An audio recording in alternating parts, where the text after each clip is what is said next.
जय श्री राम मेरे सभी भाइयों। आज का वीडियो बहुत खास होने वाला है और बहुत ज़रूरी होने वाला है हम सबके लिए। और ये वीडियो है एक बहुत ही पावरफुल टूल के बारे में जिसको हम एक खिलौने की तरह इस्तेमाल करते आ रहे हैं अभी तक, एआई के बारे में।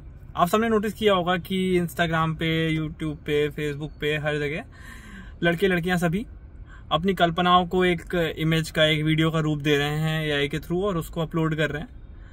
और वहीं एक दूसरा तबका है जो इस चीज़ से डरा हुआ है कि अगर वो अपनी फ़ोटोज़ किसी भी एआई टूल पे अपलोड करेंगे तो वो मिसयूज़ हो सकती हैं।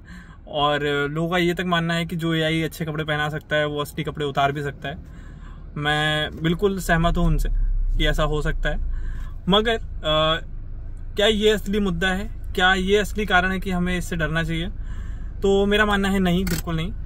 क्योंकि अगर आप देखोगे कि इमेज एडिटिंग आज से नहीं है, इमेज एडिटिंग एआई के आने के बाद से नहीं आया। फोटोशॉप जो था वो 1990s में लॉन्च हुआ था, तब से इमेज एडिटिंग है और उसका यूज और मिसयूज दोनों होता आ रहा है। इट कंप्लीटली डिपेंड्स ऑन आपके इंटेंशन क्या है, यूजर के इंटेंशंस क्या हैं। तो अगर आप कहोगे एआई ज्यादा खतरनाक है तो मैं कहूंगा नहीं, एआई से ज्यादा उसके जो यूजर्स हैं उनका इंटेंट खतरनाक है। मगर फोटोशॉप और एआई में बहुत बड़ा अंतर आ चुका है। उसको सीखने के लिए आपको मेहनत चाहिए होती थी, आपको समय लगता था, एक स्किल सेट आपको डेवलप करना पड़ता था, तब आप अच्छी एडिटिंग कर सकते थे। तो उसका मिसयूज थोड़ा सा मुश्किल था।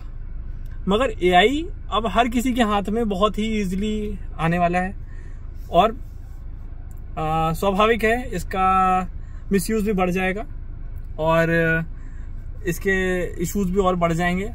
मगर हम अपने आप को इसके लिए तैयार कैसे करें? तो अगर आप अपनी पिक्चर्स एआई टूल्स पे अपलोड कर रहे हो, नहीं कर रहे हो, उससे कुछ खास फर्क नहीं पड़ने वाला। क्योंकि अगर किसी भी यूजर का इंटेंशन खराब है और उसके पास आपकी कोई भी एक इमेज है, वो इमेज भले आपके इंस्टाग्राम पे हो, आपने कहीं पासपोर्ट इमेज अपलोड करी हो, कहीं पे भी, कहीं सीसीटीवी कैमरे से आपकी इमेज आ गई हो, कहीं आप छुप के उसने तस्वीर ले ली हो, सब कुछ मिसयूज हो सकता है।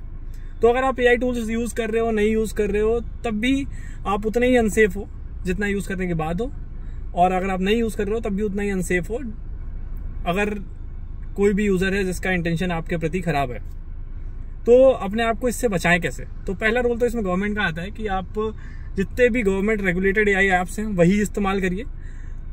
एटलीस्ट उनमें यूजर पॉलिसीज हैं कि वो इमेजेस को कहीं और यूज नहीं कर सकते, इमेजेस को आई थिंक 18 महीने से ज्यादा रिटेन नहीं कर सकते। They also have the option कि उसमें आप जाके इमेजेस अपलोड करके जो बना रहे हो उसको डिलीट भी कर सकते हो, बाद में एक्टिविटी क्लियर कर सकते हो।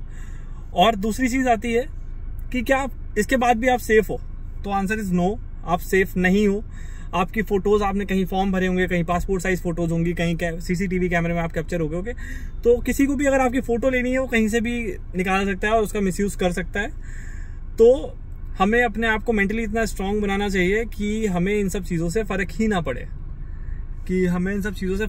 और अगर हम आगे चल के इस तरह की कोई फोटोज और वीडियोस देखते हैं तो उससे हम सिर्फ एक छलावा समझें और अपने आप को प्रभावित होने से बचाएं, और अपने आसपास भी ये जागरूकता फैलाएं कि अब एआई को एक माया की तरह समझा जाए, और माया हमेशा भ्रमित करती है और गलतफहमियां पैदा करना और तरह तरह की चीज़ें हो सकती हैं एआई के थ्रू।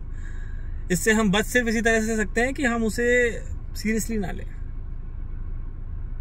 ऑफकोर्स हम उसे रिपोर्ट करें और सब कुछ करें, मगर हम अपने आप को इमोशनली वीक ना करें। अगर हम ऐसा कोई भी चित्र, कोई भी तस्वीर, कोई भी वीडियो किसी की भी, अपनी खुद की, अपने संबंधियों की देखते हैं तो हमें अपना मन इतना स्ट्रांग करना पड़ेगा कि हमें उससे बहुत ज़्यादा प्रभावित ना हो, क्योंकि आगे आने वाला समय थोड़ा सा कठिन होने वाला है। क्योंकि कोई भी नया टूल आता है उसके यूजेस भी होते हैं, मिसयूजेस भी होते हैं। It completely depends on the intention of a user. तो अपने आप को बचा के रखें, थोड़ा सा अपने आप को मजबूत बना के रखें, और इतना डरने की ज़रूरत नहीं है। हम उम्मीद करते हैं कि सरकार ज़रूर ही कुछ ठोस कदम उठाएगी जिससे एआई का यूसेज और भी सेफ एंड सिक्योर हो पाएगा हमारे आपके लिए, सबके लिए। तब तक के लिए जय हिंद, जय भारत। अपने जो भी आपके विचार हों कमेंट बॉक्स में ज़रूर बताएं।